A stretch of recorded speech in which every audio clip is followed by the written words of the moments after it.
નમસ્કાર, ન્યૂઝ 18 ગુજરાતીમાં આપનું સ્વાગત છે। આપની સાથે હું છું કોમલ। સમાચારની શરૂઆત કરીએ તો બહારના દુશ્મનોને શોધતું પાકિસ્તાન હવે પોતાના જ ઘરમાં ઊભા થયેલા પડકારો સામે ઝઝૂમી રહ્યું છે। બલુચિસ્તાનની બળવાની આગ કેટલી ગંભીર છે?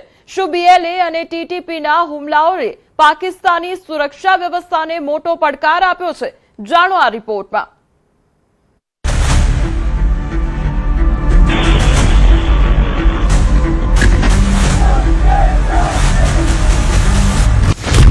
બલુચિસ્તાનમાં તાલિબાનના તાબડતોડ હુમલા, 72 કલાકમાં 42 પાકિસ્તાની માર્યા।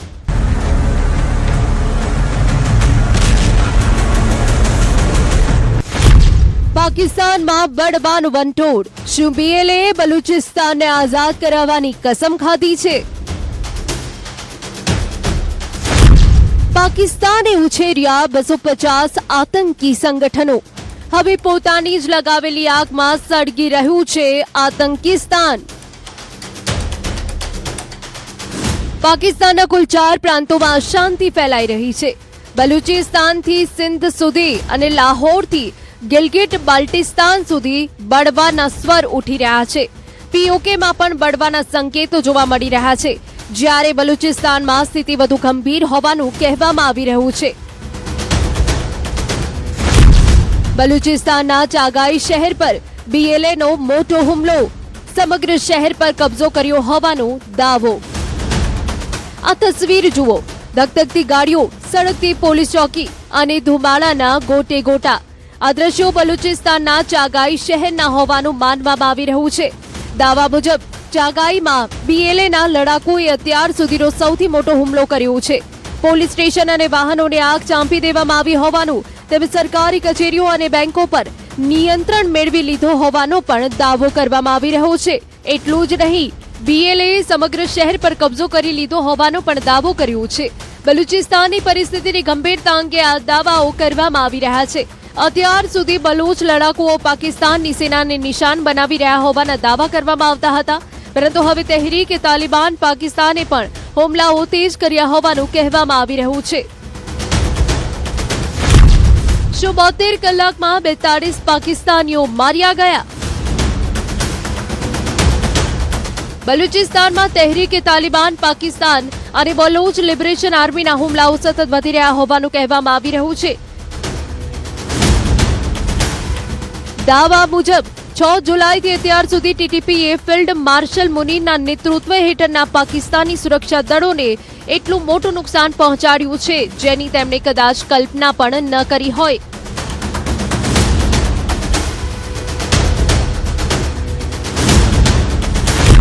તાલિબાનનો પહેલો હુમલો ક્વેટા નજીકની હન્નાઉરા ખીણમાં થયો હોવાનું જણાવવામાં આવી રહ્યું છે। આ હુમલામાં 4 લોકોના મોત થયા અને 6 લોકો ઘાયલ થયા હોવાનો દાવો છે। બીજો હુમલો જિયારત જિલ્લામાં પોલીસ ચોકી પર થયો હોવાનું કહેવામાં આવી રહ્યું છે। દાવા મુજબ આ હુમલામાં 27 પાકિસ્તાની પોલીસ કર્મચારીઓ માર્યા ગયા। હુમલાખોરોએ પહેલા પોલીસ ચોકી પર હુમલો કરીને 9 પોલીસ કર્મચારીઓને મારી નાખ્યા અને 18 પોલીસ કર્મચારીઓને બંધક બનાવ્યા હોવાનું કહેવામાં આવી રહ્યું છે। ત્યારબાદ પાકિસ્તાની સેનાએ તેમને છોડાવવાનો પ્રયાસ કર્યો, ત્યારે તમામ બંધકોની હત્યા કરવામાં આવી હોવાનો દાવો છે। ત્રીજો હુમલો બુધવારે એટલે કે 8 જુલાઈએ બલુચિસ્તાનના બેલા અને વિન્ડર વિસ્તારોમાં બીએલએના લડાકુઓએ પાકિસ્તાની સેનાના કાફલા પર હુમલો કર્યો હોવાનું કહેવામાં આવી રહ્યું છે। આ હુમલામાં 11 પાકિસ્તાની સૈનિકો માર્યા ગયા હોવાનો દાવો કરવામાં આવ્યો છે। एंगेजमेंट हुई है उस कॉन्वॉय की बीएलए वालों के साथ। Convoy was attacked. उसमें एंगेजमेंट में 11 फौज के जवान, 1 जेसीओ और 10 जवान शहीद हुए हैं और 14 जो से हैं बीएलए के फितनाल हिंदुस्तान के दहशतगर्द। આતંકની ખેતી કરીને બીજા દેશોને ધ્રુજાવનાર પાકિસ્તાન હવે લોહીના આંસુ રોઈ રહ્યું છે। સમગ્ર વિશ્વમાં આતંકીઓના સૌથી મોટા આશ્રય સ્થાન તરીકે ઓળખાતું પાકિસ્તાન હવે પોતાની જ લગાવેલી આગમાં સળગી રહ્યું છે। શાબાઝથી સરકાર અને મુનીરથી સેના સંભાળાતી નથી। પાકિસ્તાનના નાકાબ શાસકોને પોતાના ગિરેબાનમાં ઝાંકવાની જરૂર છે। પરંતુ તેઓ કોઈ પણ પુરાવા વિના બીજા પર દોષનો ટોપલો ઢોળવામાં લાગ્યા છે। જાતે જ સાંભળો મુનિનો મોહરો શું બોલી રહ્યો છે।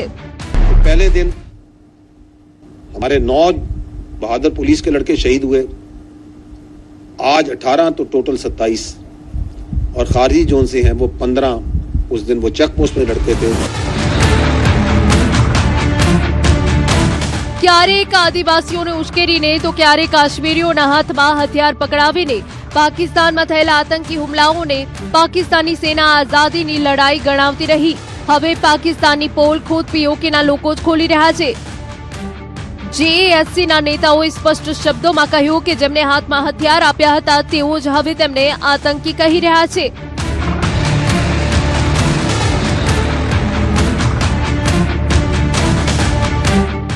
बंदूक पाकिस्तान की फौज ने दी थी, कश्मीरियों के हाथ में बंदूक भी पाकिस्तान की फौज ने दी और पूरी पाकिस्तान की फौज ने। और तुम हमें बताते हो हम दहशतगर्द। डिप्टी कमिश्नर रावला कोट, तुम यहाँ पर रैलियां निकलवाते थे बंदूकों वाली, तलवारों वाली, याद है आप सबको? याद है कि नहीं है? सबको याद है? तुम रैलियां निकलवाते थे दहशतगर्दों के खिलाफ, तुम हमारे खिलाफ फतवे जारी करवाते थे। तुम हमें बताओगे कि दहशतगर्द एक्शन कमेटी और के सारे लोग दहशतगर्द हैं? ये सारे लोग दहशतगर्द नहीं है, ये इस धरती के वारिस हैं। મામલો ત્યાં સુધી શાંત રહ્યો જ્યાં સુધી પાકિસ્તાન સેનાએ જુલમની તમામ હદો પાર ન કરી દીધી। વિદ્રોહની આગ ત્યારે સળગી જ્યારે પાકિસ્તાન સરકારે પાકિસ્તાન શાસિત કાશ્મીર અને બલુચિસ્તાનના લોકોના હકો છીનવવાનું શરૂ કરી દીધું। લોકોના રાશન અને દવાઓ સુધીની વસ્તુઓ અટકાવી દેવામાં આવી। ત્યારબાદ વિદ્રોહનું મોટું વાવાઝોડું ઊભું થયું। આજે પરિસ્થિતિ એવી છે કે એક તરફ પીઓકેમાં પ્રદર્શનો થઈ રહ્યા છે તો બીજી તરફ બલુચિસ્તાનમાં બગાવતી આગ સળગી રહી છે। બલોચ લોકો કોઈ પણ સંજોગોમાં મુનીરની સેના સામે ઝૂકવા તૈયાર નથી। ડોક્ટર મહરંગ બલુચને સજાની જાહેરાત થયા પછી તો આગ વધુ ભભૂકી રહી છે।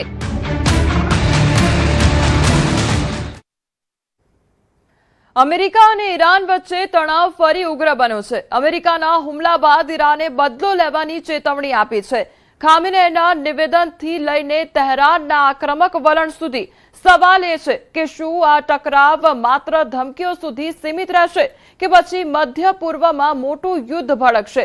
અમેરિકા ઈરાનના વધતા સંઘર્ષ પર દુનિયાની નજર છે। જુઓ આ ખાસ રિપોર્ટ।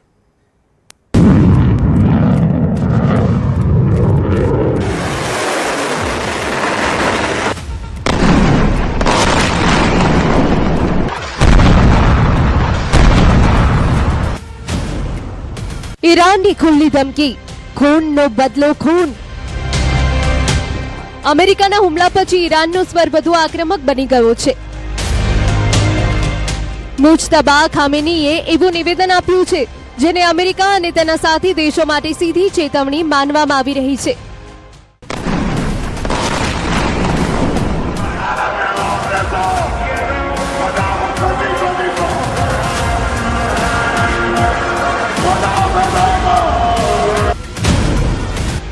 મુજતબા ખામેનીએ કહ્યું કે શહીદોના લોહીનો હિસાબ કોઈ પણ સ્થિતિમાં લેવામાં આવશે।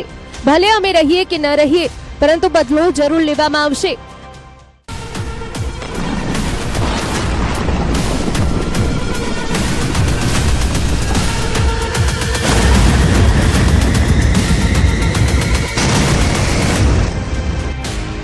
આ નિવેદનથી સ્પષ્ટ થાય છે કે ઈરાન અમેરિકાની કાર્યવાહીનો જવાબ આપવા માટે દબાણ જાળવી રાખવા માંગે છે।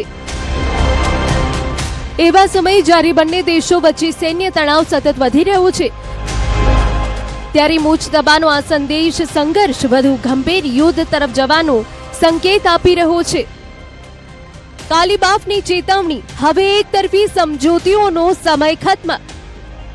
ઈરાનના વરિષ્ઠ નેતા મોહમ્મદ બાકેર કાલિબાફે પણ સોશિયલ મીડિયા પર અમેરિકા માટે કડક સંદેશ આપ્યો છે। તેમણે લખ્યું કે હવે એકતરફી સમજૂતીઓનો સમય પૂરો થઈ ગયો છે। કાલિબાફે એક દસ્તાવેજનો ભાગ શેર કરીને સંકેત આપ્યો કે ઈરાન હવે પોતાની શરતો પર આગળ વધશે અને કોઈ પણ દબાણ હેઠળ નિર્ણય નહીં લે। તેમના સંદેશનો અર્થ છે કે જો અમેરિકા અથવા દુનિયા ઈરાન સાથે કોઈ સમજૂતી કરવા માંગે છે તો તેને સમાન શરતો સ્વીકારવી પડશે। અમેરિકાના હુમલા પછી કાલીબાફનું આ નિવેદન ઈરાનના રાજકીય વલણને વધુ સ્પષ્ટ કરે છે. એટલે કે તહેરાન હવે દરેક મોરચે કડક જવાબ આપવાની રણનીતિ બનાવતું દેખાઈ રહ્યું છે.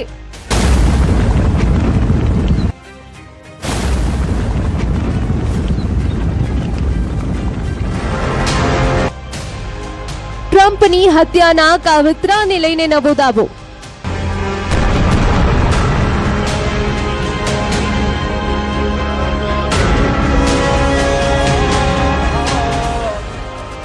ઈરાન અને અમેરિકા વચ્ચે સતત વધી રહેલા તણાવ વચ્ચે વધુ એક મોટો દાવો કરવામાં આવ્યો છે. ઇઝરાયલમાં અમેરિકાના રાજદૂત માઇક હકાબીએ કહ્યું કે ઇઝરાયેલી ગુપ્તચર એજન્સીઓએ અમેરિકાની ડોનાલ્ડ ટ્રમ્પની કથિત હત્યાના ઈરાની કાવતરાની માહિતી આપી હતી. ફોક્સ ન્યૂઝને આપેલા ઇન્ટરવ્યુમાં હકાબીએ કહ્યું કે આ અઠવાડિયે ઇઝરાયેલી ગુપ્તચર એજન્સીઓએ અમેરિકા પ્રશાસનને ખૂબ મહત્વપૂર્ણ માહિતી આપી હતી. આ ઇનપુટમાં રાષ્ટ્રપતિ ડોનાલ્ડ ટ્રમ્પની હત્યાના કથિત કાવતરાની જાણકારી હતી.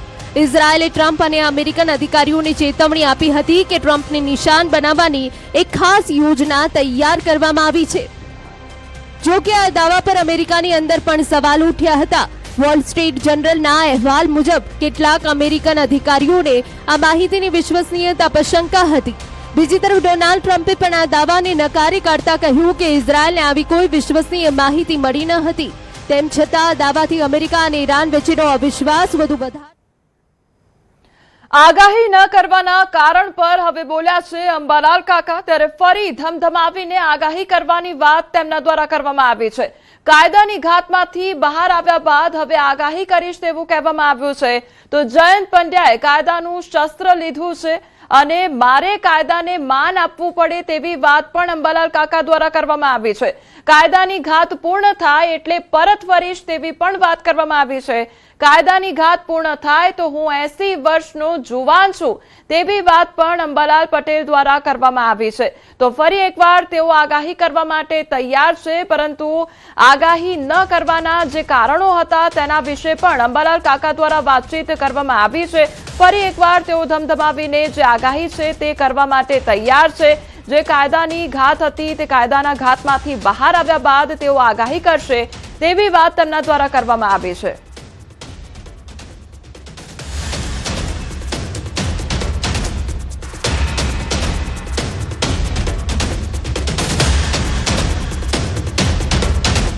તો આપણી સાથે હવામાન નિષ્ણાંત અંબાલાલ કાકા જોડાઈ ગયા છે. અંબાલાલ કાકા, સૌથી પહેલા તો આપનું ન્યૂઝ 18 ગુજરાતીમાં સ્વાગત છે.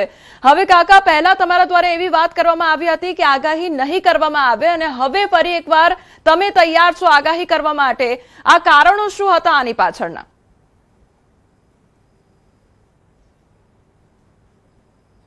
હાલ તો માત્ર વિચાર વિનિમય માટે આગાહી આપું છું.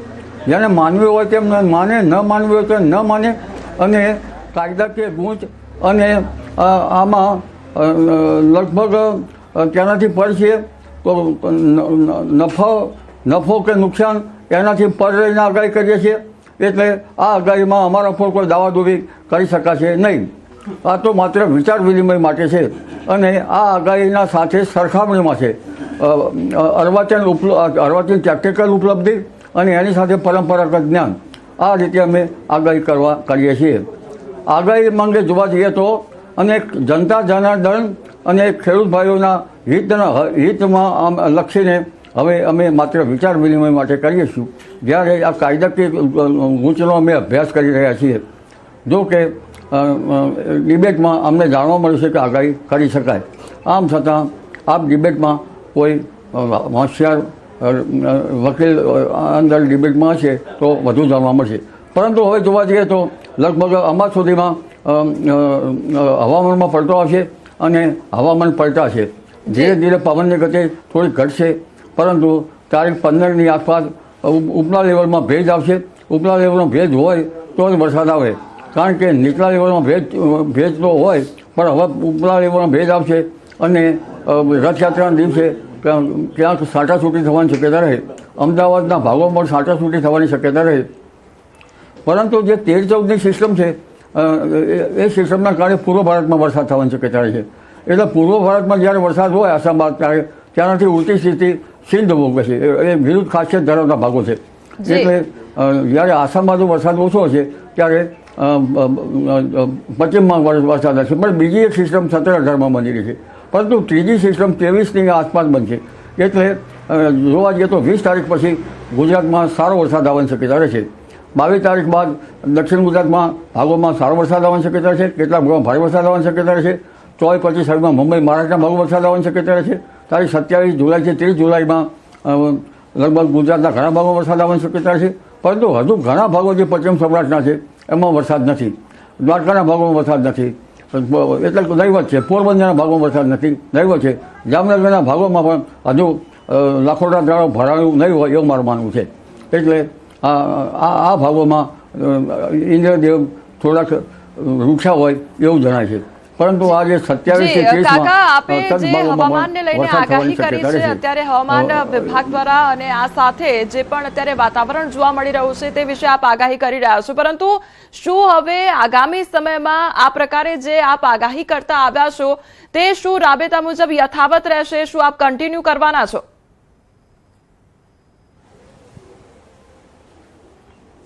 એક વખત આ કાયદાથી ગોત જાણી લઉં કે ત્યારબાદ પછી આગાહી કરીએ. કારણ કે હું તો આપણે કહું છું, I am student now, being a 80 years old, I am young now, but a doorman sarpanch is આવક નાઉ. એટલે હવે આ જે બાબત છે એમાં કોસેટામાંથી હવે ફૂદું બહાર આવે છે. એટલે અમારામાં ખેતીવાડીમાં ઈંડું ઈયળ કોસેટો ફૂદું, તો કોસેટો ડોરમન્ટ હતો. એટલે હવે ધીરે ધીરે આમાં જોશું, પણ કાયદાકીય ગૂંચમાં અમે થોડાક અંદર જાણવા માગીએ છીએ. પરંતુ આગાહી આપી કે 20 તારીખ પછી ગુજરાતમાં સારો વરસાદ થવાની શક્યતા છે. 22 જુલાઈથી 30 જુલાઈમાં સારો વરસાદ થવાની શક્યતા છે. ઓગસ્ટની શરૂઆતમાં અણધારો વરસાદ થવાની શક્યતા છે. અને આ 20મી તારીખનું પુષ્ય નક્ષત્રનું પાણી, વરસાદી પાણી ખેડૂતો માટે સારું રહેશે. 3 ઓગસ્ટમાં આશ્લેષા નક્ષત્રનું પાણી સારું ગણાતું નથી, એટલે વરાપ થઈ કૃષિ કાર્યો કરવા સારા રહે. જી કાકા, જેમ આપ આગાહી કરવા માટે તૈયાર છો તેમ સામે કેટલાક લોકો પણ એવા તૈયાર છે કે જે આપને પડકાર આપી રહ્યા છે, આગાહીને લઈને અનેક સવાલો કરી રહ્યા છે, કાયદાનું શસ્ત્ર ઉગામી રહ્યા છે. તો શું અંબાલાલ કાકા તેમની સામે તૈયાર છે ખરી કાયદાકીય શસ્ત્ર ઉઠાવવા માટે?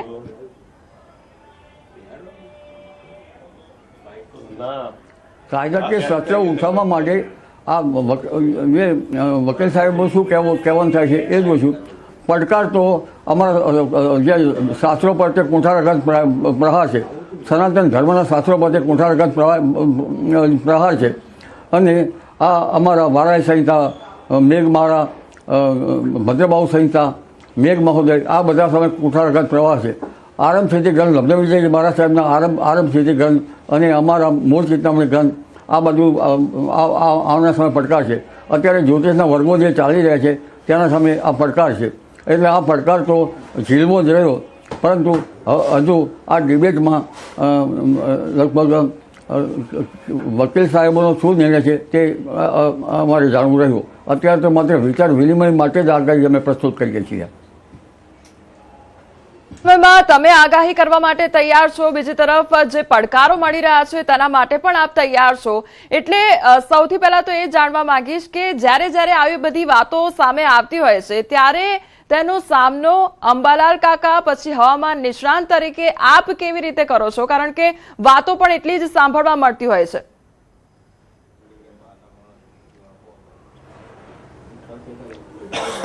હવે ઉંમર થઈ, પડકારનો સામનો કરવા માટે અમે એટલા માટે તો આગાહી નહીં કરવાનું જણાવતા હતા. પરંતુ કાયદાકીય ગૂંચમાંથી બહાર આવીએ પછી આગાહી ધમધમાઈએ. જી કાકા, એટલે આગામી સમયમાં હવે ફરી એકવાર જણાવી દેશો કે આગામી સમયમાં હવે વાતાવરણ કેવું રહેવાનું છે, કેવા વરસાદનો સામનો લોકોને કરવો પડશે, ક્યાં કેટલો વરસાદ ખાબકશે, ગુજરાતમાં ખાસ કરીને કેવો વરસાદ રહેશે, ફરી એકવાર આપ જણાવજો. વિચાર વિનિમય અંગે જોવા જઈએ તો હમણાં છૂટોછવાયો વરસાદ થવાની શક્યતા રહેશે. બંગાળ સાગર એક પછી એક સિસ્ટમો સક્રિય થઈ રહી છે, 25 વૃક્ષો પણ આવશે. પરંતુ તારીખ 22મી જુલાઈથી 30મી જુલાઈ વચ્ચે રાજ્યના ઘણા ભાગોમાં સારો વરસાદ થવાની શક્યતા રહે છે. સૌરાષ્ટ્રના ભાગોમાં પણ વરસાદ થવાની શક્યતા રહે છે. ઉત્તર પૂર્વ ગુજરાતના ભાગોમાં વરસાદ થવાની શક્યતા રહે છે. મધ્ય ગુજરાતના ભાગોમાં પણ વરસાદ થવાની શક્યતા રહે છે. એટલે 22 જુલાઈથી 30મી જુલાઈ અને ઓગસ્ટની શરૂઆતમાં અણધાર્યો વરસાદ થવાની શક્યતા રહેશે. આ માટે સરખામણી છે. આધુનિક ઉપલબ્ધિનું જ્ઞાન, આધુનિક જ્ઞાન છે, ટેકનોલોજીનું જ્ઞાન છે અને ત્યાંની સાથે સરખામણીનું જ્ઞાન છે. આ સરખામણીમાં અમે જરા ઉતરીને થઈએ તો પછી અમારી સાથે લગભગ પરંપરાગત જ્ઞાનના ખેડૂતો જે છે એ પણ જાણશે. જી કાકા, આગામી સમયમાં રથયાત્રાનો જે તહેવાર છે તે આવી રહ્યો છે. રથયાત્રામાં કેવો વરસાદ રહેશે, વરસાદી માહોલ જામશે કે કેમ તે જણાવશો.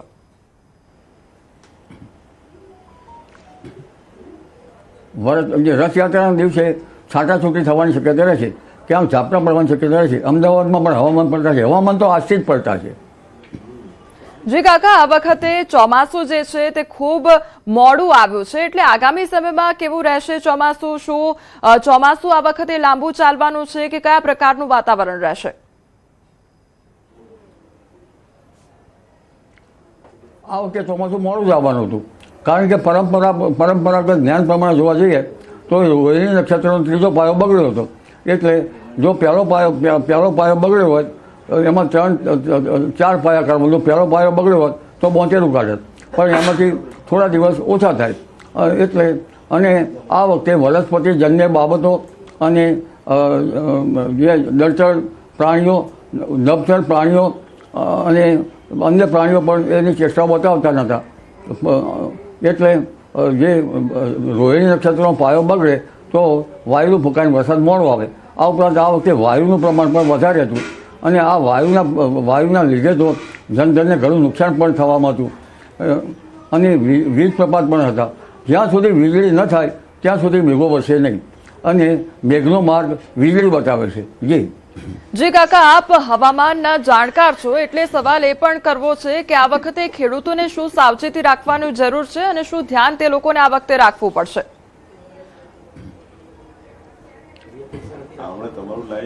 આ વખતે ઇવોલ્યુટેડ અલનીનોને કંઈ ને કંઈ ઘાલમેલ તો જણાય જ છે. એટલે જ્યારે વચ્ચે ચોમાસામાં બ્રેક કરવાની છે, હમણાં અમે બ્રેક જ આપ્યો હતો ને કે વરાપ થશે. તો જ્યારે બ્રેક ચોમાસામાં આવે ત્યારે ખેડૂત ભાઈઓએ પિયત વ્યવસ્થાપન કરવું સારું રહે અને જ્યારે પવન ફૂંકાતો હોય તો ભેજને ઉડાડી મૂકે ત્યારે વળી પિયત વ્યવસ્થાપન કરવું સારું રહે. એટલે અલનીનોની ખાસ અસર તો ઓગસ્ટથી સપ્ટેમ્બરમાં ઘાતક જણાશે. આમ છતાં મિડિલ જુલિયન ઓસિલેશન એમજેઓની દસ્તક હિન્દ મહાસાગરમાં થવાની શક્યતા છે. જી કાકા, આપના જે દર્શકો છે તે આપને જોઈ રહ્યા છે એટલે એક વાત એ પણ આપની મૂકી દો, કારણ કે આપના દ્વારા એવી જાહેરાત કરવામાં આવી હતી કે આગાહી નહીં કરવામાં આવે અને ત્યારબાદ હવે કહેવામાં આવ્યું છે કે હવે આગામી સમયમાં આગાહી કરવામાં આવશે. એટલે આપના જે દર્શકો જે જોઈ રહ્યા છે તેમને આપ શું કહેશો કે હવે કાકા તૈયાર છે આગાહી કરવા માટે?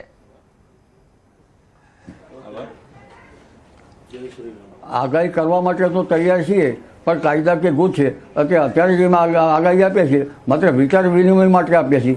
જેને માનવું હોય એને માને અને ન માનવું હોય ન માને. અમારા માટે ખેડૂતોનું હિત અગત્યનું છે. જનતા જનાર્દન અમારા માટે સર્વોપરી છે અને એટલા માટે અમે આગાહી આપીએ છીએ. પરંતુ અમે ઘણા કામ કરતા હોઈએ છીએ. અમારે ખેડૂતની ભાષામાં તો અમે ખેતરમાં જઈએ તો ગાડું લઈને જઈએ ત્યારે ઉબેટ વચમાં આવે. એટલે એ ઉબેટ છે ને એ ઉબેટને અમારે ધીરે ધીરે દૂર તો કરવી પડે. એટલે કાંટાળો બાદ તો કાંટો વાગે, આ બધું થાય. પણ આ ઉબેટોને તમને ખ્યાલ છે? આપ તો ખેતીવાડીના કંઈક જાણકાર હશો. જી જી કાકા, એટલે ખેડૂતોને પણ અત્યારે ધ્યાન રાખવાની જરૂર છે ને એટલા માટે જ આપ બધી આગાહી કરતા હો છો. આપ અમારી સાથે જોડાયા અને વાત કરી તે બદલ આપનો ખૂબ ખૂબ આભાર. તો આ હતા અંબાલાલ કાકા કે જેમના દ્વારા હવે આગામી સમયમાં જે આગાહી છે તે કરવામાં આવશે તેવી વાત છે તેમના દ્વારા કરવામાં આવી છે, જેને તે આગાહી